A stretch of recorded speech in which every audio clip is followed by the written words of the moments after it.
Well, hey everybody.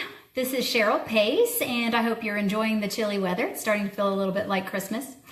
Just a little warning, just a little heads up that my message today is not light and fluffy like it usually is. It's a little more serious. So if you have a problem with that, if you're uncomfortable with serious messages, you might want to just not listen.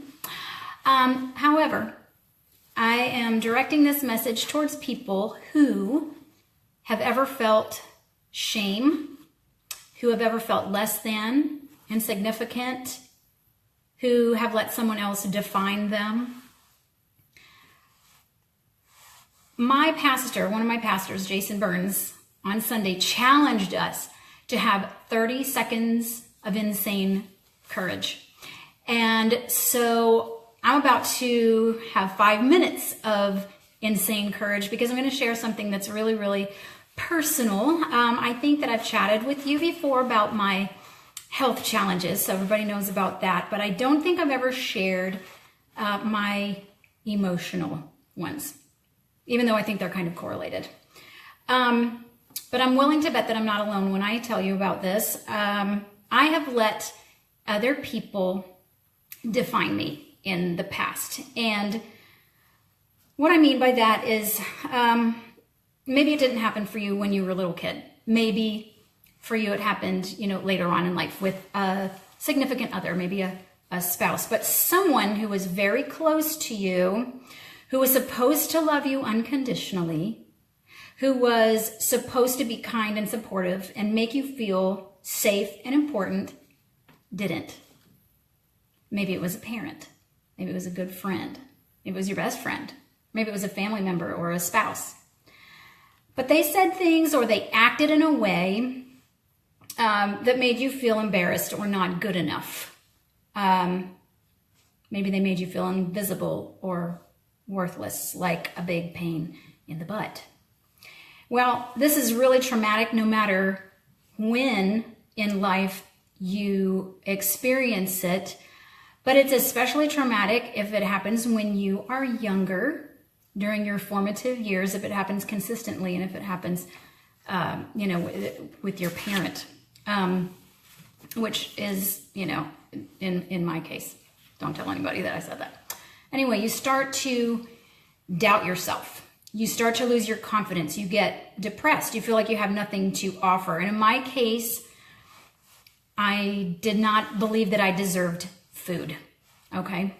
That was an issue I had when I was a teenager. I believed that it wouldn't have made a difference whether I was here or not, so I might as well just not even be here. That crossed my mind several times. And what happens is you start calling yourself names. Now, I don't feel like this anymore, so I don't want you to feel sad. My purpose in sharing this is because I know there are other people out there. If it's not you, you probably know somebody, and I just really want to encourage them and give them hope because... Now, I wasn't going to say this until later. You can see I have notes because I'm nervous, but people tell me all the time that I'm an encourager, that I'm one of the most positive people they know. But you would not believe what a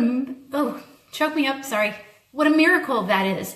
But it's hard, but it's not impossible. And so that's what I'm trying to do. I'm trying to give you hope. Okay. So when somebody else is making us feel a certain way, we start calling ourselves names in our heads. We tell ourselves things that aren't necessarily true, but we believe they're true. Like, how many times have you said this? Oh, how could I be so stupid? I can't believe I did something so dumb. Okay? And once we feel like that, we inadvertently put energy out. Like we send out this vibe. We might as well put a sign on our back that says, kick me to the world, right? Because that's how we feel like we should be treated. Even if it's subconscious, that's how we feel we should be treated. And guess what that does? It just attracts more people in our lives that treat us that way. And it starts a pattern. Have you ever said to yourself, why do I keep ending up with the same kind of person? It doesn't seem that way in the beginning, right? Everything's all fun and new. And then once the newness wears off, same person over and over. Or why doesn't anybody act like this to me? That's why you've got subconscious things going on you don't even realize. And it all reinforces what you believe.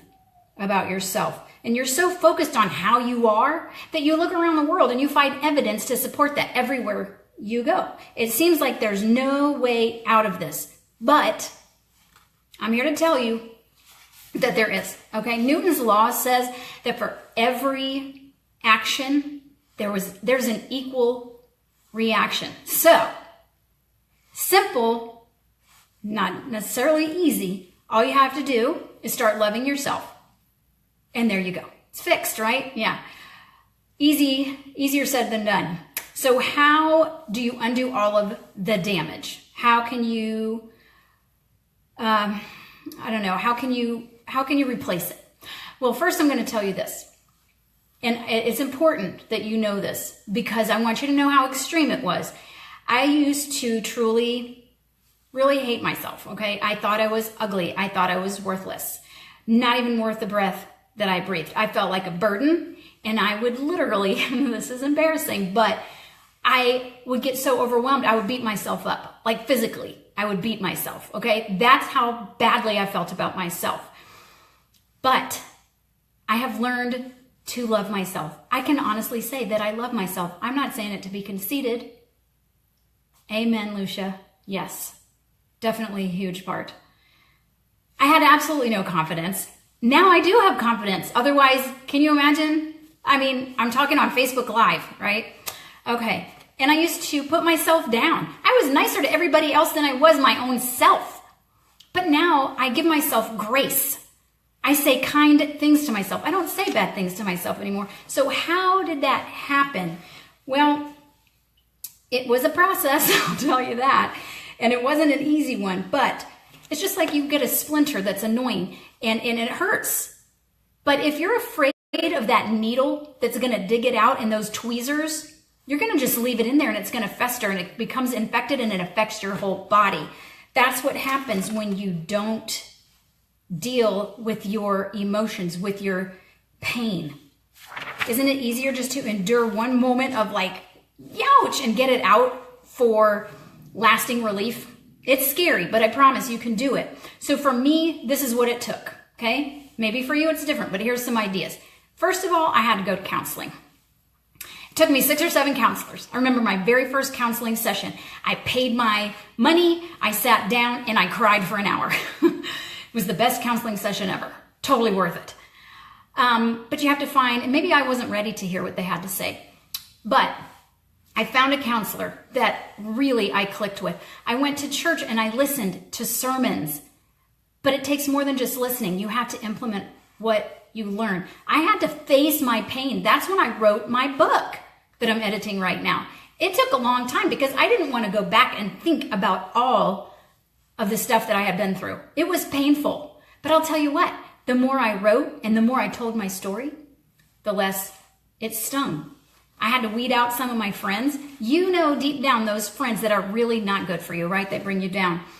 And personal development. Okay, personal development is so important. Start off with The 4 Agreements. That's a great book. Oprah, Super Soul Sundays. They're so good.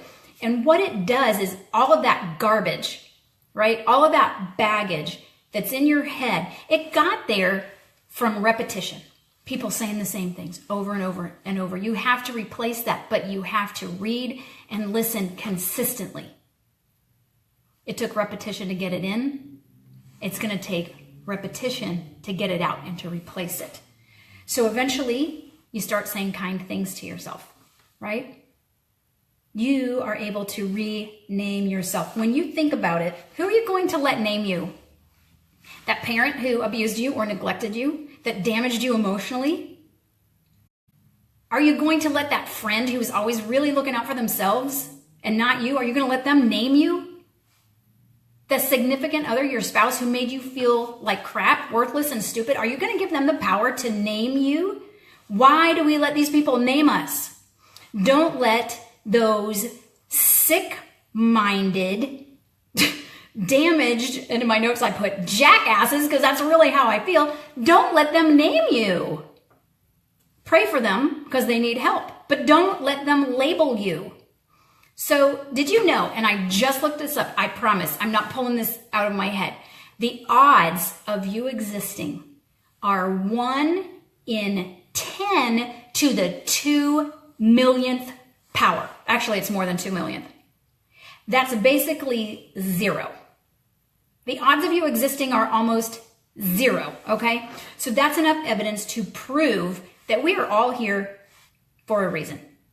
On purpose, for a purpose. So today, I want you to throw away that horrible name that you've been calling yourself for so long, and I want you to name yourself. I want you to name yourself. Can't think of a name in the Bible? You know what Jesus calls us? Friend, masterpiece, treasure, beloved. I know those might be hard to believe right now, but I want you to put that on a note card and put it on your mirror. Write it on a rock that you keep in your pocket. So every time you put your hand in your pocket, you feel that rock and you remember your name. Okay? You're going to call yourself that over and over.